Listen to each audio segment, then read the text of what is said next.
ถึงสิเกิดบ้านนอกคอกหน้าบ้านป่าขาดอนบ่ร่ำรวยเป็นแสนเป็นล้านคือเพิ่นแต่ว่าเฮามีวัดมีครูบาอาจารย์มีพี่มีน้องที่รักศีลรักธรรมเฮามีสัมมาทิฏฐิมีความเห็นถูกเห็นตรงตามคำสอนพระพุทธเจ้าอย่างน้อยๆนี่เชื่อว่าบาปมีบุญมีชาติหน้าชาติก่อนนรกสวรรค์มีเฮ็ดดีก็ย่อมได้รับผลดี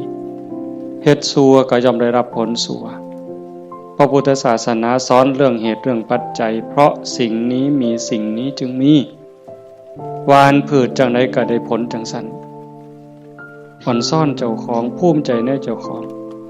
แม่นสิเกิดบ้านนอกคอกหน้าทุกข์ยากปากหมองบ่ร่ำบ่รวยบ่สวยบ่งาม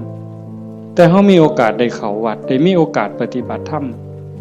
เป็นผู้บ่ประมาทได้ยินเสียงปากเสียงเว้าของครูบาอาจารย์น้อมนำลงสู่การประพฤติปฏิบัติซ้ำนี่เฮาก็พอแห้งอ่ะเนี่ยโยมเป็นบุญล่ะเด้นี่